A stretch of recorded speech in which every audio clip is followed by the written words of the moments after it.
Hey everybody, good evening. We are a class apart. Welcome to Detention. I'm Dan. I'm Joe. I'm Brian. What? That's Sean. Here at Class Apart, we're pretty new. We're going to be a comedy sketch gaming channel. Focusing on gaming right off the bat. We got 4 different types of shows. We got a Detention podcast. It's going to be audio only, unfortunately. A little on down the line, we're going to have something called Study Hall, which is going to be a similar podcast format, but with video, so you can see our obnoxious faces. We got something we call lectures, which are going to be individually hosted. They're going to be more of a walkthrough type format playthrough.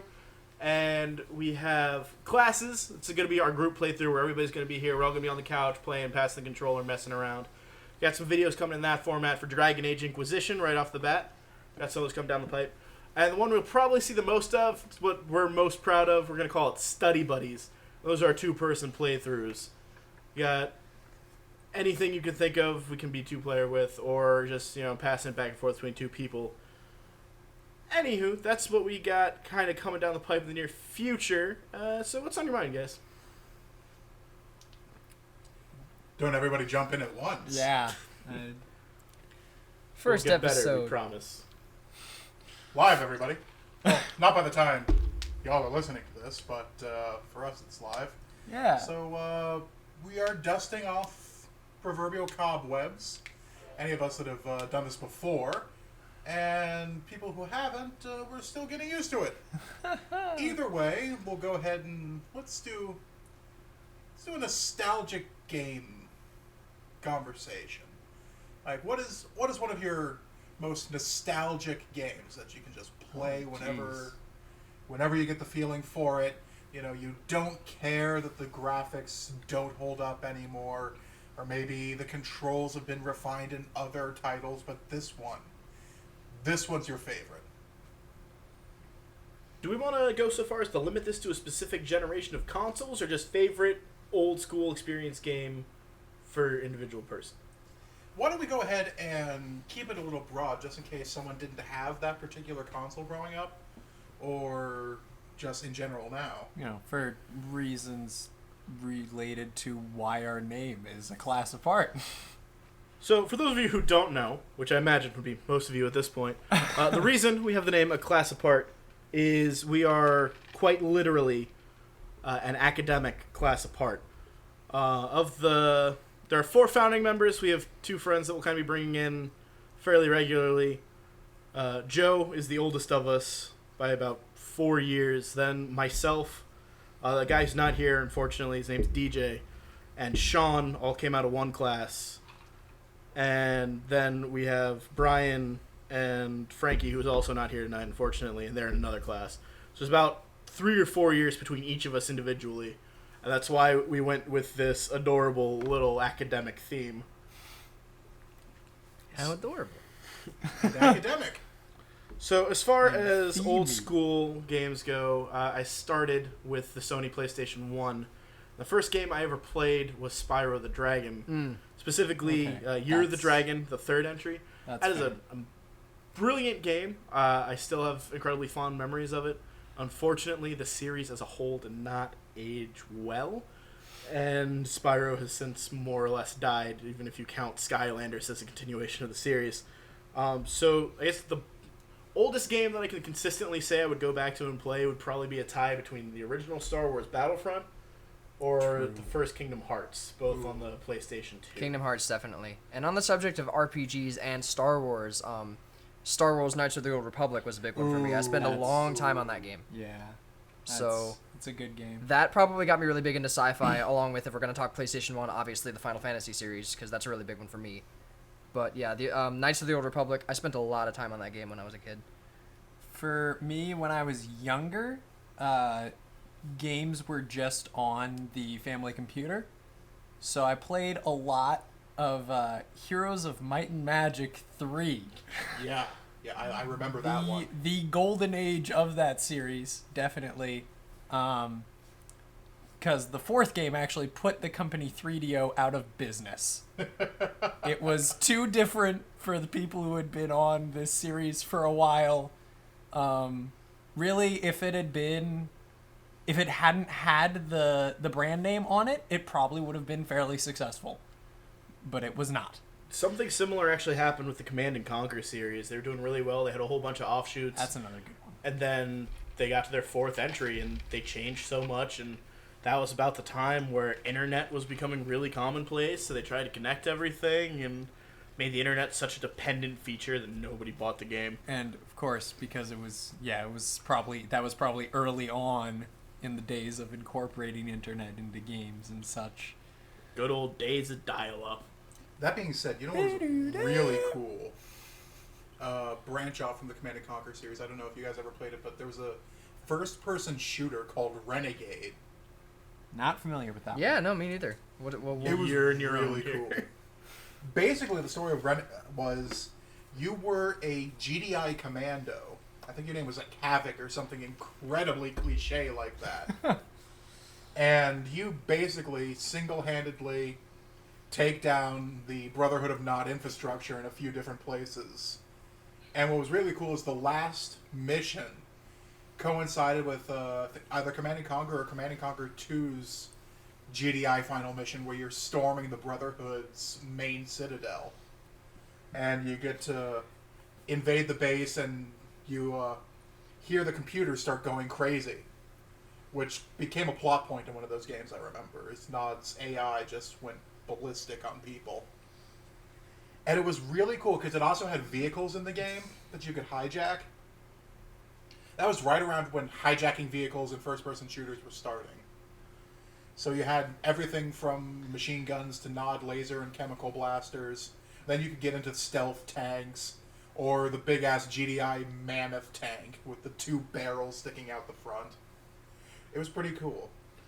You know, I feel like this is a game we should just find and play at some point. You're so passionate about it.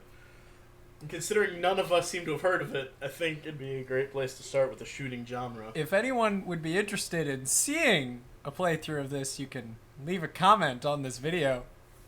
Because we can tell people to do that. Like, subscribe, leave a comment. We'll only drag that joke through the dirt. I mean, on the subject of shooters that nobody's ever played, has anybody ever played Time Splitters? I've heard Is that the title. Civil War one? No, Time Splitters is the game. I rented that from Blockbuster. Time Splitters is a game about this bald time-traveling renegade guy named Cortez, who just goes around fixing history. No, that's Crash Bandicoot. Same difference. But it's got slapstick humor up the wall and some of the most ridiculous dialogue I've ever seen in a video game, and I just really missed that game. If you guys haven't played it, you should.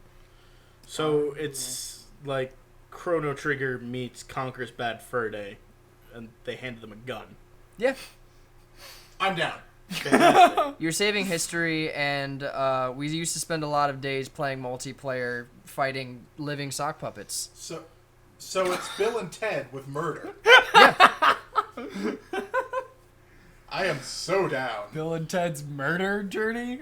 If anyone from Hollywood is listening, got some scripts we can send you for Bill and Ted 3.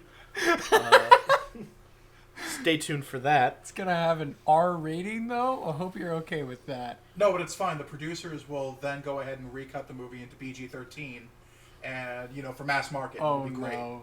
We'll put a classic rock soundtrack on it. Oh, no. Throw in some old school rap just for good measure, too, Make sure everybody has face tattoos. And neon. Don't forget the neon. Neon face tattoos? Neon face tattoos. I mean, what movie has done badly with neon face tattoos? Is there a movie that... That's shots fired. Oh, Dan, do you have something in your throat there? yeah, it's just a little DC guilt. Well then. So moving on from that train wreck, Sean, something that I know is near and dear to you, and it's nice and topical. How do you feel about all the Alola forms and Pokemon Sun and Moon? Have you seen Executor? I mean... The pine tree aside. It's a palm giraffe. tree aside. I mean, nothing screams dragon type to me like a palm tree giraffe. Yeah. Totally. It's even With got a an little papaya fruit on its tail. With an egg face. I mean, most dragons that I know have 4 heads. I mean, he's a very bad dragon. Oh boy. I mean, I don't know if Get it? I don't know if you've seen the most recent dragon that they've added. The turtle. Yeah. It's literally called Tortinator. So, That's lazy. That's lazy writing. That's it's Gamera? Yeah, except See, it's called that's kind Tortinator. of what I thought. It's a fire turtle. It's got a special ability where it sets a trap and you attack it, and then it attacks back immediately. So it's Gamera. Yeah. but what are its EVs? Oh, well, I boy. mean, that is for me to decide. I mean, yeah, a lot of what's coming out for Sun and Moon with the Aloha forms does seem very pandering. But admittedly, I love the design for Ice Sand Slash. Well, I love all of the designs so far. Yeah. Even Giraffe Executor, as funny as it is. But I Yeah. mean, I think that they're doing this in an effort to kind of bring attention back to Gen 1, because I think after 6 generations, Gen 1's kind of been ignored. Especially because a lot of them, for competitive Pokemon players like myself, are almost completely worthless.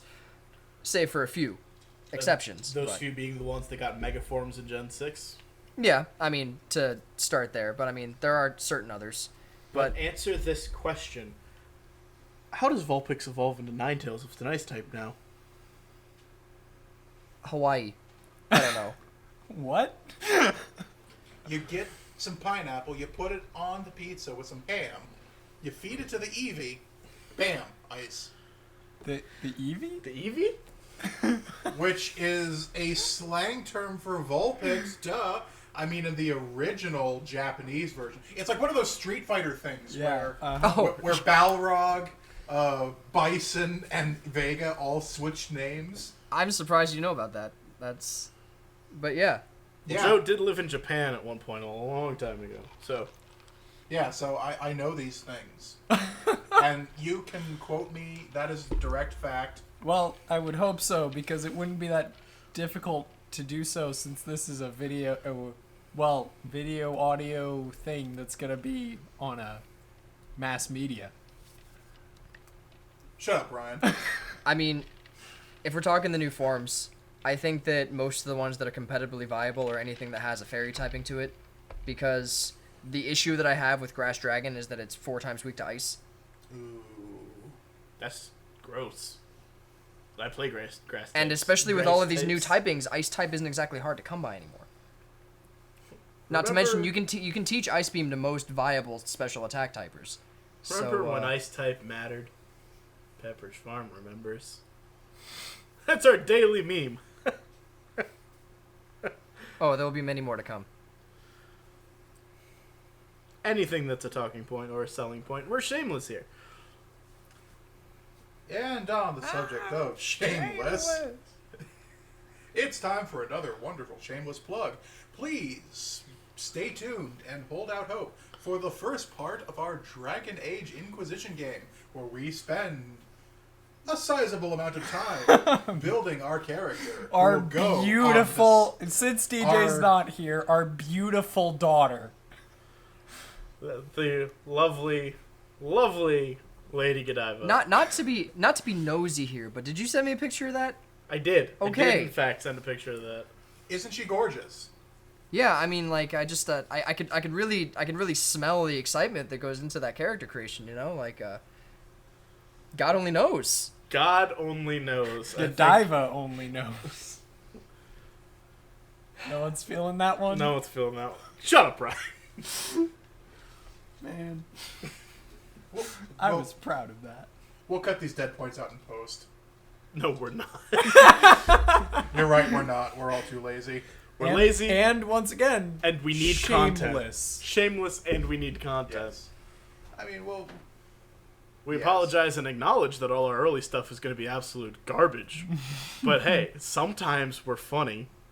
So, you know. And we're self-aware. so please don't stop. Blah, blah, blah, blah, blah, blah, blah, blah, blah, blah, blah, blah. It's like Deadpool without the R rating, or With that, a reminder like that 16 DJ is in balls. Scatland right now. It's a very No, I'm not going to make that joke. Best wishes to the family as they deal with some important family stuff. But hopefully he'll be back next time we record. So that being said, it's probably important to note that we also will be recording our next episode in one sitting. So the same people will be absent then as well, unfortunately. But so we give you that guy give you guys that heads up. None of us can talk today. We're probably gonna post this probably the 19th or the 20th of this week, and then the second part at the end of next week. Hopefully get you guys some actual gaming content by the end of that. Back on the topic of games, so we kind of went over older games that we all kind of played through. What about newer games? Where do you guys feel those, like, what's your, not with things that have come out, like, super recently to avoid, like, hype, but, like, the last, like, 2 or 3 years, what's your, like, go-to game that you've either played, are playing, or would love to revisit? Well, you guys know that I just recently started playing the Devil May Cry reboot. Fuck you. That was... What? What did you think of that? It... He didn't get the reference. What? That's the best character development in that entire game. Now, Brian, we've had this conversation. Oh. Gotcha. Yeah. I completely missed that. Well... Devil May Cry joke, take 2. Fuck you. Fuck you! Oh, indeed. Fuck you. That's called good writing, folks. But yeah, I've been enjoying that. I finished my first playthrough, I guess, 4 or 5 days ago. I Cool. greatly enjoyed the game. Now, do you get to start New Game Plus in that, or do you have to start over completely from the It's- beginning? So you actually do. There are New Game Plus kind of modes in it, and when you beat the game, you unlock Son of Sparta first, and then after that, Dante Must Die, which are basically just you do another playthrough with all of your abilities that you now have, but with new enemy waves that are generally a lot more powerful. Fantastic. Sean, what about you? Well, right now I'm on that Overwatch hype because that's really all I have time for these days. But I don't know. I've also really been enjoying the game. I really, really love what Blizzard did with like the characters and the world building and stuff like that.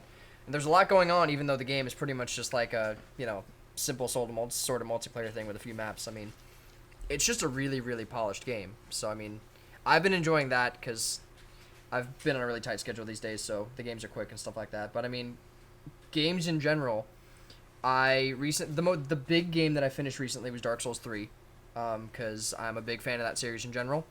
I liked that a lot, and that made me return to the Dark Souls 2 reboot, which was interesting. Is that Buttborn? Oh no, that's not Buttborn. They made a reboot of Dark Souls 2 for PS4 where they put all of the DLC in, which I had never experienced before. So that was a new journey in itself, and they made it a lot more difficult than what I remember, so it was refreshing and frustrating. I don't know if I'd call a difficulty spike refreshing. Joe? Well, the game that has been eating all my time and some of my money is Star Trek Online, which I've been playing for about a year now. It's actually really fun. It's free to play, so that's refreshing. And one of the best things about it is it's not pay to win. You can go through the game with spending 0 money, using only ships that you can requisition as a regular captain with regular phasers, and you can beat it.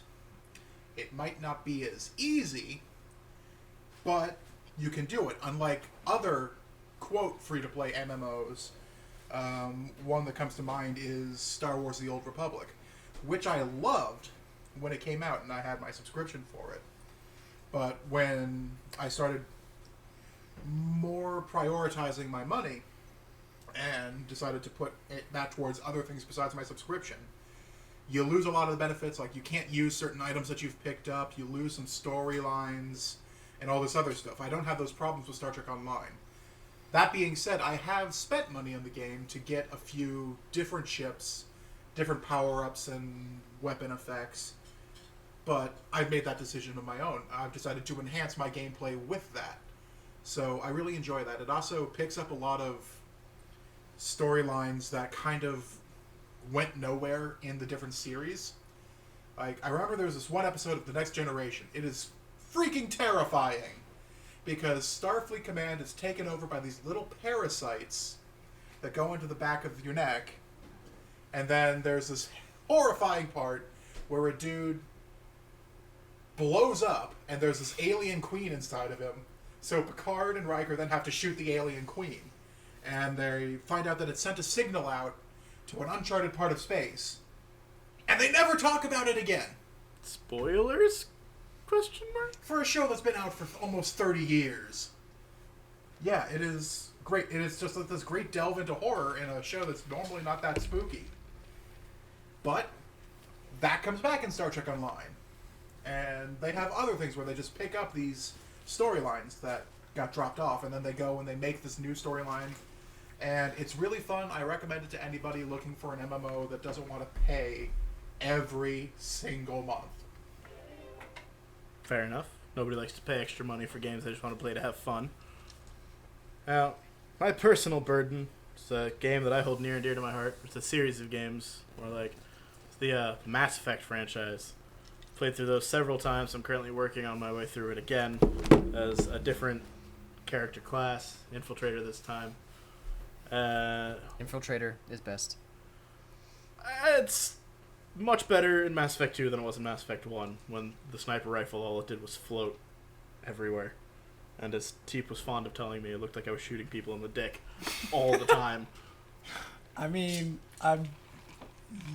that wasn't... It didn't look like it. You actually were doing that. Not by choice. I'm not sure I can agree with you on that. I mean, if I was a sharpshooter with a high-powered rifle, Space rifle. high-powered space rifle, I'd totally go for the dick. It's a different kind of headshot, right? Hey! Sean, we talked about this. Something that most of us here have played, we'll probably be doing a type of playthrough depending on which games we have between us and who's available. Definitely be doing some sort of playthrough of the Batman Arkham series. I personally would like to go through the entire series, not just focusing on Arkham Knight, which means, yes, we will probably be including Arkham Origins in that run. I know not everybody includes that, but I personally did enjoy the story, even if the gameplay wasn't the greatest. Anybody watching any good shows currently? Or not? Shows aren't important. Who likes TV? I don't like TV. That's a lie. I love TV. I watch too much of it. I like TV. But most of my shows I've been watching have been through things like Netflix, other things like that. Yeah. I can tell you one thing, I'm really hyped for Season 3 of Star Wars Rebels. Oh, yeah. It's been a long time since I've really been on that show. I've only seen a Following couple the of adventures those. of Space Aladdin. I've only seen a couple of those. Yes, well, while it is The Adventures of Space Aladdin, it's actually pretty good. Yeah. And surprisingly dark, too. No, I Well, I have mean- loved what I've seen. Unfortunately, I am very far behind on that show. I mean, it would have to be dark, though, for the same reason that I think everyone very quickly realized that Clone Wars kind of had to be kind of dark. Are 'Cause- you implying that there cannot be a happy ending for this to actually fit into the timeline like they want it to? Basically, yeah, and I think that the people who choose the time periods for these shows do it because they're like, hey, here's a time period where stuff had to have happened that we don't know what it is. And then as soon as they do and they start, they go, oh, wait, but if this happens next, oh, oops. That would solve problems, and we can't have that, can we? Indeed. What do you mean they could have toppled the Empire before the rebellion was fully formed? But I think Dave Filoni knows that the show has to end on a dark note. Yeah, but I don't know. The fact that they did that and they did Clone Wars and, maybe on Disney they should figure out a time period that is able to have a happy ending. Now, maybe I'm in the minority here. Personally, I feel like Star Wars could just stay in the movie theaters, and we don't really need all this filler TV shows. Novels and movies were more than enough, in my opinion. But that's just me. That is just you. Yeah, I mean, it's not necessary. You're right. Necessary? Is it necessary for me to drink my own urine? No, but it's sterile and I like the taste. I think they had a moment. For those of you who've been living under a rock, that's a quote from Dodgeball. Please don't sue us. That'd be nice. Anyway, that seems about as good a time as any. We're going to wrap things up here. We're going to go home. Detention's letting out. I'm Dan. I'm Joe. I'm Brian. I'm Sean. We'll see you guys whenever.